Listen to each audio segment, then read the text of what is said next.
गुरुभ्यो नमः। शुक्लांबरधरं विष्णुं शशिवर्णं चतुर्भुजं प्रसन्नवदनं ध्यायेत् सर्वविघ्नोपशान्तये। गुरुर्ब्रह्मा गुरुर्विष्णु गुरुर्देवो महेश्वरः गुरु साक्षात् परब्रह्म तस्मै श्री गुरवे नमः। श्रुतिस्मृतिपुराणानामालयं करुणालयां नमामि भगवत्पादं शङ्करं लोकशङ्करम्। वागर्धाविव सम्पृक्तौ वागर्धप्रतिपत्तये जगतः पितरौ वन्दे पार्वती परमेश्वरौ। वंदे पार्वती परमेश्वरौ। సౌందర్యలహరి శ్లోకాల విపుల భావాన్ని గ్రహించడానికి ఈ వీడియోని వీక్షిస్తున్న మీ అందరికీ నా నమస్కారములు తెలియజేసుకుంటున్నాను. అలాగే సౌందర్యలహరి శ్లోకముల విపుల భావమును వ్యాఖ్యానములను తో రాసినటువంటి గ్రంథకర్తలకు ప్రవచనకర్తలకు అందరికీ నమస్కారములు తెలియజేసుకుంటున్నాను. మా గురువు గారైన శ్రీ జ్ఞానేశ్వరాంబ గారి పాదములకు నమస్కరించి వారి ఆశీస్సులను అర్థిస్తూ సౌందర్యలహరిలోని 73వ శ్లోకానికి అమ్మవారు నాకు ఇచ్చిన శక్తి మేరకు జ్ఞానము మేరకు తెలియజేయడానికి నేను ప్రయత్నం చేస్తాను. మాకును గోచరించు తమ వారకుచంబులు పూర్వభక్తజంబౌ మాణిక్యంబులచే మల్చిన తక్కని అట్లుగాదెపో మీకును బిడ్డలౌ గజపు మోముడు కందుడు నిత్యవాళురై చక్కగా ఉందురే. మమ్ముల చూడవే అట్లనే చల్లగా సతీ.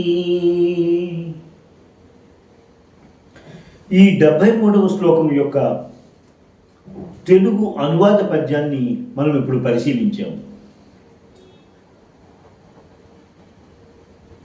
అమ్మవారి యొక్క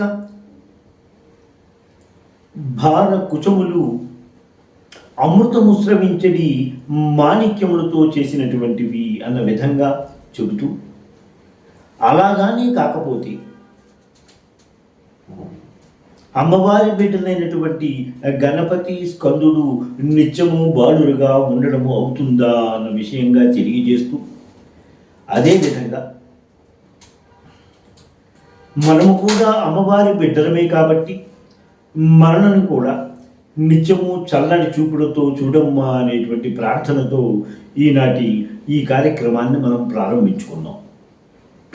సౌందర్యలహరిలోని 73వ శ్లోకము ఈ విధంగా ఉంటుంది. అమూతే వక్షోజౌ అమృత రసమాణిక్య కుతుపౌ న సందేహస్పద నగపతి పతాకే మనసినః పిబంతౌ తౌ యస్మావిదిత వధూ సంగరసికౌ కుమారావద్యాపి ద్విరద వదన క్రౌంచద. ఈ శ్లోకం యొక్క స్థూల భావాన్ని ఒకసారి పరిశీలిద్దాం. అమ్మ, హిమవంతుని వంశమునకు పతాకము వంటిదానా, నీ యొక్క వక్షోజములు అమృతము స్రవించేటువంటి ముత్యములతో చేసినటువంటి గిన్నెలు వంటివి.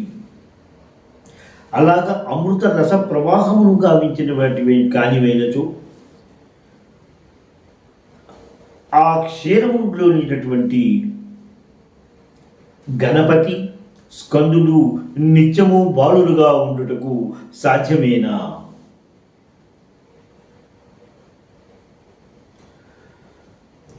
శంకర భగవత్పాదులు ఈ శ్లోకంలో కూడా అమ్మవారి యొక్క వక్షోజములను వర్ణిస్తూ వాటి యొక్క వైభవాన్ని తెలియజేస్తూ గణపతి స్కందుడు నిత్యము బాలురుగానే ఉండుటకు ఆ వక్షోజములను వచ్చినటువంటి ఆ క్షీరము త్రాగుటము వలననే అన్న విధంగా తెలియజేసి గణపతి స్కందుడు నిత్యము బాలురే అన్న విషయాన్ని తెలియజేశారు ఈ శ్లోకము ద్వారా శంకర భగవత్పాదులు. అమ్మవారిని శ్రీమాత, శ్రీ మహారాజ్ని, శ్రీమత్ సింహాసనేశ్వరి అనేటువంటి నామాలతో మనము నిత్యము ఆరాధిస్తూనే ఉంటాం. ఈ 3 పేర్లు కూడా అమ్మవారి యొక్క మాతృత్వాన్ని తెలియజేసేది, లోక పాలనా దక్షతను తెలియజేసేది, తరువాత సింహాసనేశ్వరి అనేటువంటిది లయకారకత్వాన్ని కూడా తెలియజేసే విధంగా ఉండేటువంటి ఆ 3 నామాలను తెలియజేస్తూ ఉంటాయి మనకి. ఇంట గెలిచి రచ్చ గెలువు అనేటువంటి నానుడి మన తెలుగులో ఎక్కువగా కనిపిస్తూనే ఉంటుంది. అంటే ఇంటి పనులను సక్రమంగా నిర్వహించని వాడు బయట పనులను కూడా సక్రమంగా నిర్వహించలేడు అనేటువంటి భావము ఈ నానుడు ద్వారా తెలియజేస్తూ ఉంటుంది.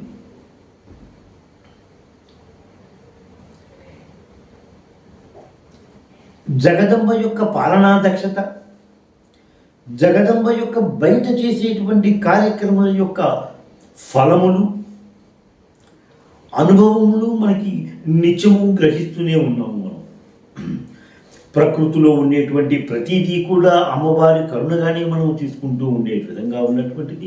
ప్రకృతిలో జరిగినటువంటి సర్వము కూడా అమ్మవారి వలననే జరుగుతున్నది అనేటువంటి విషయాన్ని గ్రహించిన వాదమైన మనము అమ్మవారి యొక్క పాలనా దక్షత గురించి, అమ్మవారు బయట ఎంత చక్కగా తన పాలన తన యొక్క కార్యక్రమం నిర్వహిస్తుంది అనే విషయాన్ని మనం గ్రహించాము. అంటే అమ్మవారు ఇంటిలో కూడా తమ యొక్క కార్యక్రమములను సక్రమంగా నిర్వహిస్తుంది అనేటువంటి ధైర్యం మనకి కలుగుతూ ఉంటుంది కదా. సౌందర్యలహరిలోని 29వ శ్లోకమైనటువంటి కిరీటిం వైరించిం పరిహర పురః కైటబిదః అనేటువంటి శ్లోకము ద్వారా అమ్మవారు తన యొక్క ఇంటి కార్యక్రమములను, అంటే ఇల్లాలుగా తన యొక్క కార్యక్రమములను ఎంత సక్రమంగా నిర్వహిస్తుంది అన్న విషయాన్ని ఆ శ్లోకము ద్వారా మనం గ్రహించే ఉన్నాం. ఆ శ్లోకంలో అమ్మవారు ఒకసారి కొలువు తీరిన వేళలో బ్రహ్మ, విష్ణు, ఇంద్రుడు మొదలైన వారందరూ అమ్మవారి యొక్క ఆజ్ఞలకై వేచి ఉన్నవారై ఉన్నటువంటి ఆ తరుణంలో తన భర్త అయినటువంటి శివుడు ఆమె అంతఃపురానికి విచ్చేయుచున్నాడు అన్నటువంటి విషయాన్ని గ్రహించిన పార్వతీదేవి నిండు సభలో ఉన్నారని కానీ, ఎంతో ప్రముఖులందరూ తన కోసము వేచి ఉన్నారని కానీ చూడక నెమ్మదిగా అడుగులేస్తూ శివునికి సాదర సత్కారములతో అతన్ని ఆహ్వానించాలి అనేటువంటి తొందరలో ఆవిడ సభ నుండి నిష్క్రమించింది అన్న విషయాన్ని మనము ఆ శ్లోకం ద్వారా గ్రహించాము. ఇల్లాలుగా తన కర్తవ్యాన్ని ఎంత అద్భుతంగా నిర్వర్తిస్తుందో అనేటువంటి విషయాన్ని తెలియజేస్తుంది ఈ శ్లోకం. నిజానికి శివపార్వతులు ఇద్దరూ కూడా అవిభాజ్య అర్ధనారీశ్వర స్వరూపులు కదా. అటువంటి అమ్మవారు తన పిల్లలైనటువంటి స్కందుడు, గణపతులను ఆలన పాలన సక్రమంగా నిర్వహిస్తూ ఉంటుంది అని, వారి చేసినటువంటి చిలిపి పనులకు ఆవిడ ఆనందిస్తూ వారిద్దరూ కూడా నవ్వుకుంటూ ఉంటారు అనేటువంటి విషయాన్ని గత శ్లోకంలో మనం చూసాం.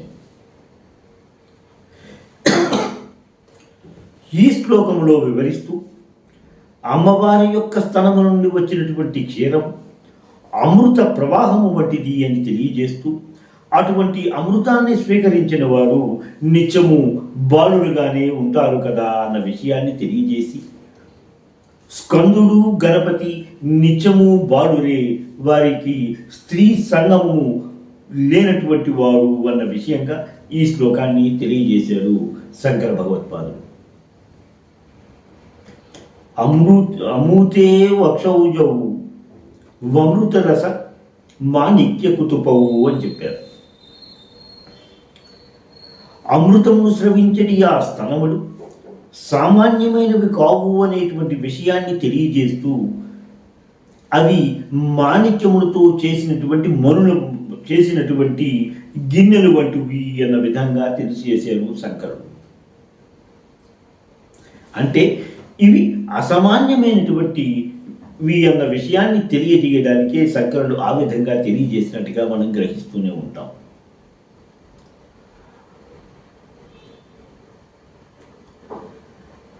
అవిదిత వధూ సంగ రసికవు అని కూడా చెప్పారు.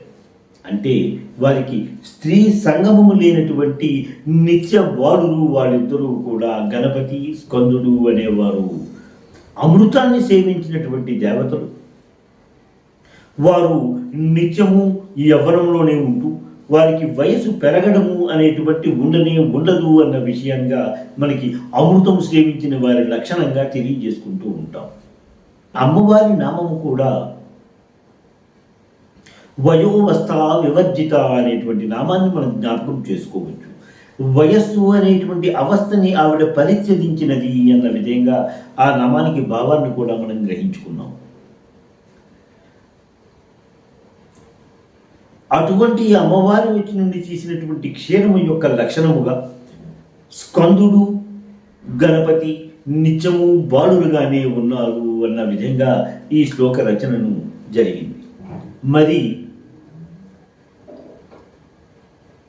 సిద్ధి బుద్ధి వల్లి దేవసేన వాళ్ళు ఎవరు అనేటువంటి విషయాన్ని మనము నా తరువాతి వీడియో ద్వారా తెలియజేసుకుంటాం. శ్రీ మాత్రే నమః. స్వస్తి.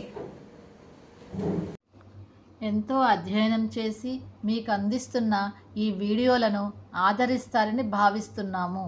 మా ఈ ఛానల్ని సబ్స్క్రైబ్ చేసి ఈ వీడియోలని లైక్ చేయండి ప్లీజ్.